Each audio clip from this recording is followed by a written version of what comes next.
الرجیم بسم اللہ الرحمن الرحیم اللہم صلی اللہ سیدنا محمد و علیہ و اطراطہ بیادت کل معلوم اللہ کا استغفر اللہ لا الہ الا الا هو الحی القیوم واتوب الیہ یا حی یا قیوم۔ محترم، اکثر مدعا تو آج کے اس پروگرام کا الیکشن کے حوالہ سے ہے، کیونکہ جولائی میں الیکشن ہو رہے ہیں، لیکن کیونکہ اکٹھے ہوئے ہیں اس لیے میں نے مناسب سمجھا کہ کسی ایک مرض پہ لیکچر بھی رکھ لیا جائے تاکہ لوگ جو آئے ہیں وہ استفادہ حاصل کر کے کچھ نہ کچھ جان کر لوٹیں۔ تو میرے محترم، آج مرض کے حوالے سے سرطان معدہ پہ جو ہے کارسینوما اسٹامچ، اس پہ بات ہوگی انشاءاللہ تفصیل کے بعد۔ شاید میرے اطباء کرام ساتھیوں، سرطان ایک بہت ہی مہلک مرض ہے۔ اس کے مہلک ہونے کے بارے میں آپ بخوبی جانتے ہیں، آپ سے کسی بھی طبیب سے یہ بات پوشیدہ نہیں ہے نہ معالج سے۔ بڑی حسن العلاج ہے اور اکثر لوگ اسے لا علاج بھی قرار دیتے ہیں۔ یہ زیادہ تر امریکہ اور برطانیہ میں پائی جاتی ہے، لیکن اب تو پاکستان میں بھی کینسر کے کافی کیس دیکھنے میں آ رہے ہیں۔ جس دور میں یہ جو ہے اس پہ کام کیا گیا، اس دور میں یہ امریکہ اور برطانیہ میں زیادہ تھا۔ اب تو دیگر ممالک میں بھی یہ کافی صورت میں سرطان معدہ یا دیگر سرطان جو ہیں وہ پھیل چکے ہیں۔ لیکن میرے محترم، یہ سوچنے کی بات یہ ہے، میں کوئی کمپیریزن نہیں کر رہا، لیکن یہ بات میں اس لیے کہنا ضروری سمجھتا ہوں کہ طب کو ادنا درجے کی سائنس گردانا جا رہا ہے، اسے ایسا ثابت کرنے کی کوشش کی جا رہی ہے۔ یہ نہیں میں کہوں گا کہ یورپ میں یا دیگر ممالک میں، بلکہ ہمارے ممالک میں بھی، ہمارے اسلامی ممالک میں بھی کچھ ممالک میں طب بین ہے۔ انہوں نے اسے ناقص سمجھا تو بین کی نا، اگر وہ اسے ناقص نہ سمجھ تو کیوں بین ہوتی؟ وہاں سعودی عرب جہاں یہ پروان چڑھی وہاں بھی یہ بین ہے۔ تو پاکستان میں یہ بین نہیں ہو پائی کیونکہ اطباء بہت مضبوط رہے ہیں ہر دور میں، یہ راجوں مہراجوں کا ہر طبقہ کا علاج معالجہ کرتے رہے، اس لیے یہاں ان کی وہ سازشیں کامیاب نہیں ہو سکتی۔ لیکن میں یہ پوچھتا ہوں، اگر امریکہ کا علاج کا سسٹم، برطانیہ کے علاج کا سسٹم اس طب سے بہتر ہے، ان کی سائنس سے بہتر ہے، پھر انہوں نے کوئی ایسا افزان صحت کا قانون کیوں نہیں دیا اپنی قوم کو، اپنے ملک کو، جس افزان صحت کے اصول قانون کے تحت وہاں جو کینسر کی کثرت کم ہو جاتی، ختم ہو جاتی۔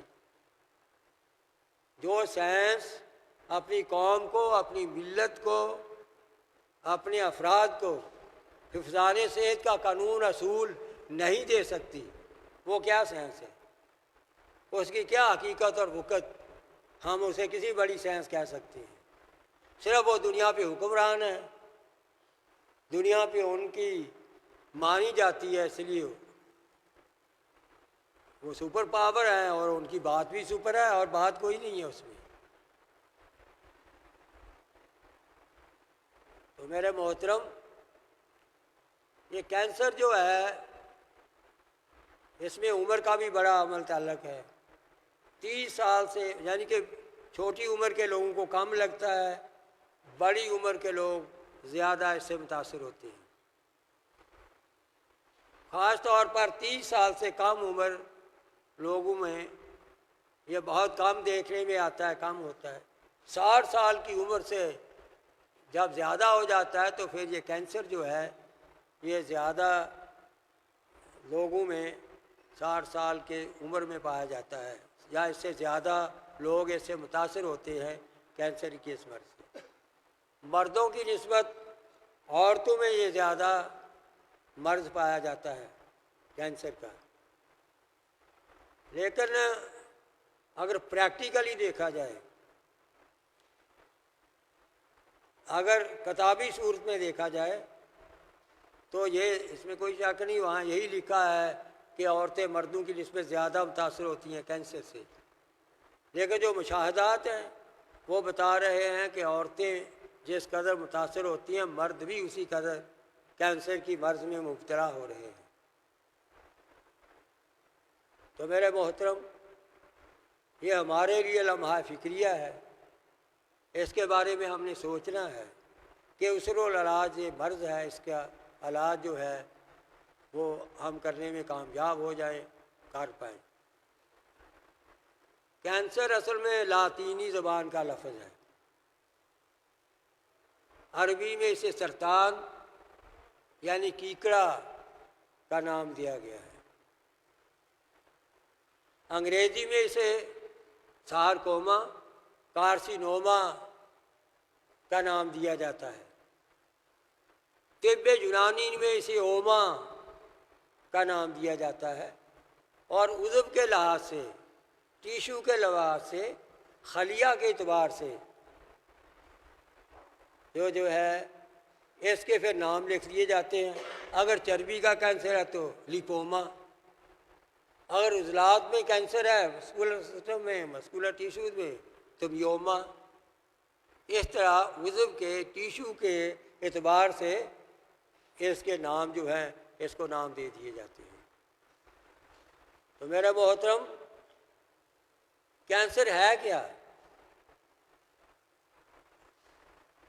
یہ جاننا ضرور۔ کینسر بیماریوں کے اس گروپ کو کہتے ہیں جس میں خلوی خلیات کی تقسیم جو ہے اس میں بے قاعدگی، اس میں غیر طبی، اور اس میں بے قابو خلیات کے ہو جانے کی صورت جو ہے یہ طبیعت کو متاثر کرتی ہے، تو ایسی حالت جو ہے وہ کینسر کو انڈیکیٹ کرتی ہے۔ ویری بریف، خلیات کا نارمل صورت سے اب نارمل صورت میں بدل جانا، جینیاتی طور پر ان کا جو ہے حلیہ بدل جانا، بگڑ جانا جو ہے، اور پھر ان کا اکٹھے ہو کر اپنی پیدائش کو بڑھاتے جانا خلیات کا، 1 سے 2، 2 سے 4، 4 سے 8، 8 سے 16، جب یہ خلیات اب نارمل غیر طبی بے قابو خلیات جو ہے جب یہ اکٹھے بڑھتے جاتے ہیں تو وہاں ٹیومر، رسولی، صلاح، اس قسم کی چیزیں پیدا ہو جاتی ہیں۔ تو ایسی حالت کو جو ہے ہم کینسر کہتے ہیں، اور اس میں کینسر میں جو ہے یہ بات اکثر پائی جاتی ہے کہ یہ جس آرگن میں ہوتا ہے، جس خلیہ میں ہوتا ہے اس تک محدود رہتا ہے، اس مقام تک محدود رہتا ہے۔ یہ عام کینسروں کی بات ہے، لیکن کافی ساری کینسر ایسے بھی ہیں جو ایک آرگن سے، ایک عضو سے دوسرے عضو میں چلے جاتے ہیں۔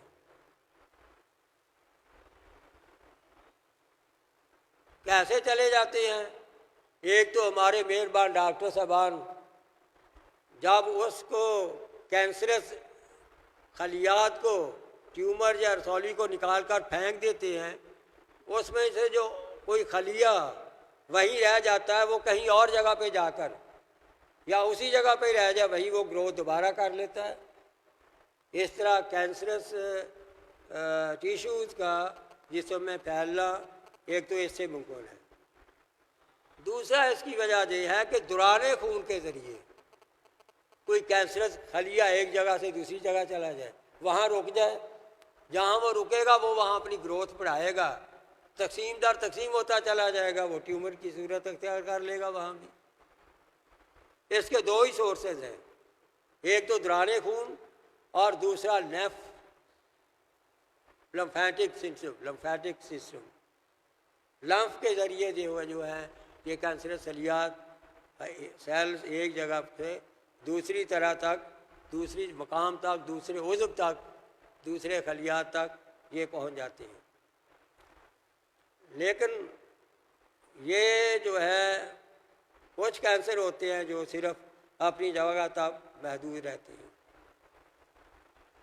قلبی تقسیم کا یہ عمل ایسی جینیاتی تبدیلی کے سبب سے بے قابو ہوتا ہے جسے تقلب میوٹیشن کا نام دیا جاتا ہے، اور میوٹیشن ذمہ دار طبی اور کیمیاوی عاملوں کو کینسر عامل کارسینوجینک عامل کہا جاتا ہے۔ یہ کینسر میں نے پہلے کہا عموماً ایک آرگن میں محدود رہتا ہے، بعض کا دوسرے آرگن میں بھی پھیل جاتا ہے، اور موروثی طور پر بھی یہ کینسر آگے اولاد میں ٹرانسفر ہو سکتا ہے، آگے اولاد میں جو ہے یہ جا کے وہاں پر متاثر کر سکتا ہے۔ تو یہ کینسر کے جو ہے تعارف ہے، اور کینسر کے جسم میں پھیلنے کی اور بڑھنے کی اور ٹیومر بن جانے کی یہ اصل ماہیت ہے کہ کس طرح ٹیومر بنتا ہے، کہاں بنتا ہے۔ خلیات کے بگاڑ سے بنتا ہے، خلیات کے بگاڑ میں ان کی بناوٹوں میں، ان کی بافتوں میں، ان کے خلیات میں جب طبی حالت نہیں رہتی، غیر طبی ہو جاتی ہے، وہ نارمل ہو جاتے ہیں، تو وہ جو ہے وہ بڑھتے بڑھتے کینسر یا ٹیومر کی صورت اختیار کر لیتے ہیں۔ یہ بریف ہے اب تک اس بات کا جو میں نے بات کی ہے۔